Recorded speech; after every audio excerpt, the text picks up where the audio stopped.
नमस्कार दोस्तों। कांग्रेस और बाकी जो विपक्षी दल हैं, वो अक्सर ये कहा करते हैं कि आम आदमी पार्टी और मायावती बीजेपी की बी टीम है। इसकी वजह बताता हूँ मैं आपको। आम आदमी पार्टी का जो उद्भव हुआ दिल्ली में खास तौर से, वो सारे के सारे कांग्रेस के वोट लेकर ही हुआ।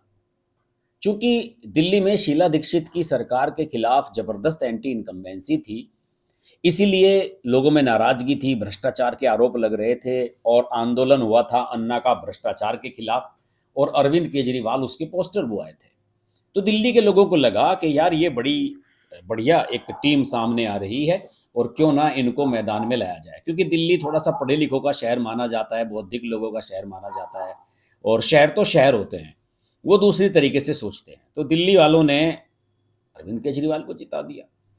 तो कांग्रेस वालों ने अपनी हार का जो ठीकरा है वो ये बीजेपी पर फोड़ना शुरू कर दिया, और ये कहने लगे कि अरविंद केजरीवाल जो है वो बीजेपी की बी टीम है, और आरएसएस जो है वो अपने मकसद में कामयाब होने के लिए इसका इस्तेमाल कर रही है, कांग्रेस के वोट खा रही है ये सारी की सारी, क्योंकि बीजेपी का जो वोट बैंक है 28% के आसपास दिल्ली में, वो तो इंटैक्ट है। तो इस तरह की बातें इनके बारे में कही जाने लगी, अरविंद केजरीवाल एंड पार्टी के बारे में।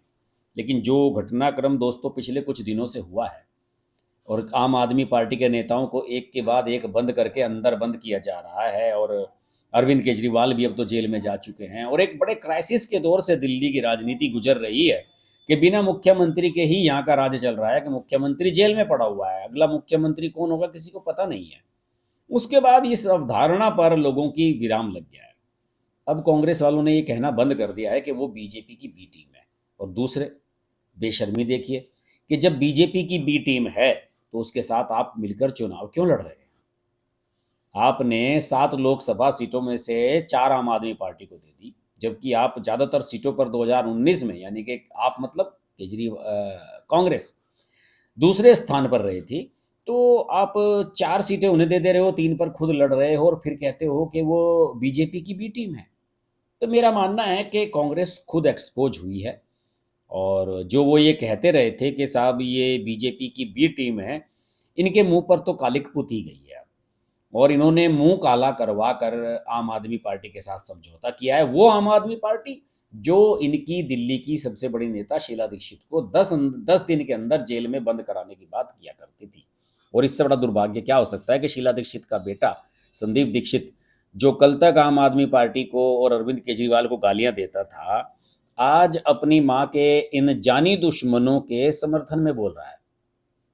केजरीवाल की गिरफ्तारी हुई तो संदीप दीक्षित उसकी आलोचना करते हुए नजर आए, जबकि ये समझौता, दोनों के बीच में समझौता होने से पहले संदीप दीक्षित रोजाना पानी पी पीकर गालियां दिया करते थे केजरीवाल को और आम आदमी पार्टी को। तो ये कैरेक्टर है कांग्रेस का। ये किसी के नहीं हुए तो जनता इनकी कैसे हो जाएगी? और इनका जो ये प्रोपगेंडा है कि ये बीजेपी की बी टीम है, वो खुद ब खुद इन्होंने एक्सपोज कर लिया। और बीजेपी की बी टीम अगर है भी तो उसके साथ हाथ तो आपने मिलाया है ना। इसी तरीके से प्रियंका गांधी लगातार मायावती पर हमला बोला करती थी। पिछली बार इन्होंने पूरी कोशिश की, देखिए, कि मायावती के साथ समझौता हो जाए। विधानसभा चुनाव हो रहे थे 2022 के उत्तर प्रदेश में, तो प्रियंका वहां की प्रभारी थी, महासचिव थी, और आप जानते हैं कि कांग्रेस की कितनी बुरी हालत हुई।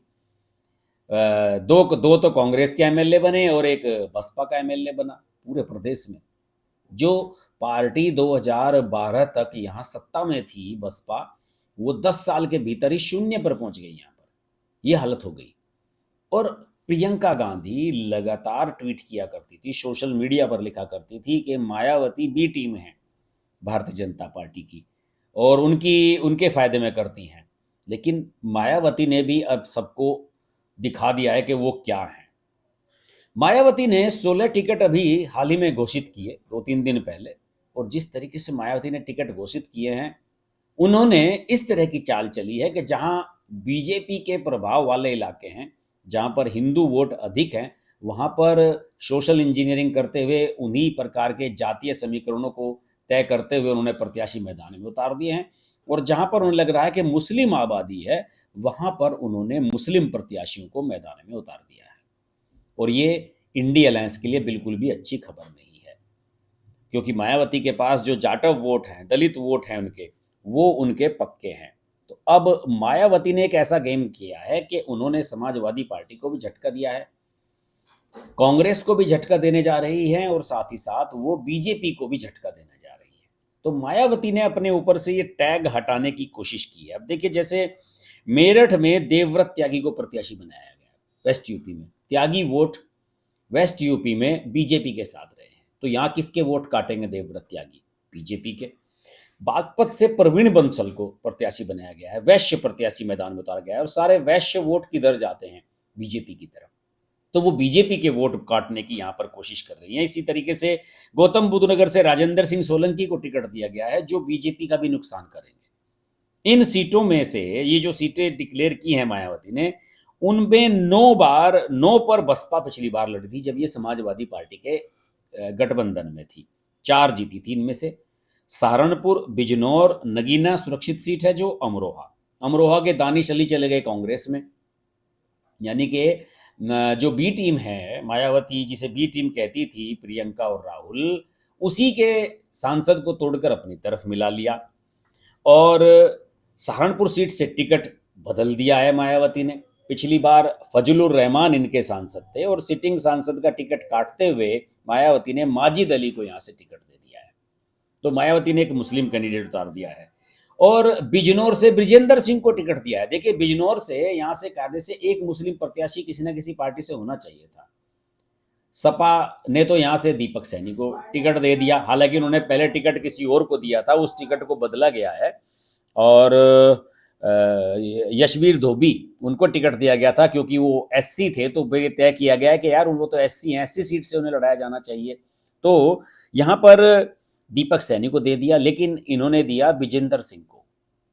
इसी तरह से नगीना सुरक्षित सीट से सुरेंद्र पाल सिंह को दिया है और मुस्लिम टिकट भी मायावती ने कई दिए हैं। सहारनपुर से माजिद अली को दिया है, मुरादाबाद से मोहम्मद इरफान सैफी को, रामपुर से जीशान खान को, संभल से शौकत अली को, अमरोहा से मुजाहिद हुसैन को और आंवला से आबिद अली को, पीलीभीत से अनीस अहमद खान को, कई मुस्लिम प्रत्याशियों को इन्होंने मैदान में उतारा है। और इस लिस्ट की अगर मैं बात करूं, जिसमें इन्होंने बदला है, टिकट भी बदले हैं। देखिए, यहाँ से इन पर जो है 7 मुसलमानों को टिकट दिया है इन्होंने, सहारनपुर, मुरादाबाद, रामपुर, संभल, अमरोहा, आंवला, पीलीभीत। इस पर ये वो बेल्ट है जहां पर मुस्लिम वोट ज्यादा हैं और दलित प्लस मुस्लिम आबादी इन सीटों पर सभी है। तो यहाँ इंडी अलायंस को ये तकड़ी टक्कर देने वाली है। 4 सांसदों के टिकट बदले हैं इन्होंने, सहारनपुर, अमरोहा, नगीना की जो रिजर्व सीट है उसके, और गिरीश चंद जो नगीना से थे उनको बुलंदशहर शिफ्ट कर दिया गया है, जाटव प्रत्याशी हैं। और बिजनौर से मलूक नागर का टिकट काटकर विजेंद्र सिंह को दिया गया है। तो मायावती के जो टिकट है देने का तरीका है, जो सोशल इंजीनियरिंग है, वो अलग ही तरह के। दूसरी लिस्ट जो ये मायावती की आई है, इसमें 9 प्रत्याशियों में से 4 एससी हैं, 2 ब्राह्मण हैं और 3 ओबीसी हैं। कानपुर से कुलदीप भदौरिया, आगरा से पूजा अमरोही और मथुरा से कमलकांत को टिकट दिया गया है। और आप सब लोग जानते ही हैं कि मायावती की सोशल इंजीनियरिंग ने 2007 में बड़ा मैजिकल एक नतीजा दिया था और मायावती एब्सोल्यूट मेजोरिटी के साथ सत्ता में आ गई थी। तो अब मायावती को ये कहना या अरविंद केजरीवाल को ये कहना कि ये बीजेपी की बी टीम है, ये एक हास्यास्पद बयान है और एक कायरतापूर्ण बयान है। वास्तव में इस बात को कांग्रेस साबित नहीं कर पाई है। और जिस तरीके से अभी देखिए, इंडी अलायंस लगातार अंतिम समय तक भी ये कोशिश कर रहा था कि मायावती को इंडी अलायंस में ले लिया जाए। जब बीजेपी की बी टीम है तो उसे आप अलायंस में क्यों लेना चाहते हो? और अगर आम आदमी पार्टी बीजेपी की बी टीम है तो फिर उसके साथ आपने समझौता क्यों किया दिल्ली में? कांग्रेस एक्सपोज हो चुकी है और अब उसके पास कहने के लिए कुछ बचा नहीं है, ना अपनी आइडियोलॉजी बची है, ना अपना वोट बैंक बचा है, ना उसके पास पार्टी के पास अपने नेता बचे हैं। बिल्कुल कंगाल हो चुकी है कांग्रेस पार्टी। अब तो गांधी परिवार भी लगभग कांग्रेस से विदाई हो गया है। चुनाव मैदान में केवल राहुल गांधी हैं, प्रियंका डर गई हैं, चुनाव नहीं लड़ रही हैं और सोनिया गांधी हार के डर से राज्यसभा में चली गई हैं।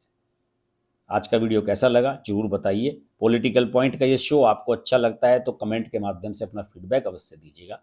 आपसे फिर मुलाकात होगी। नमस्कार।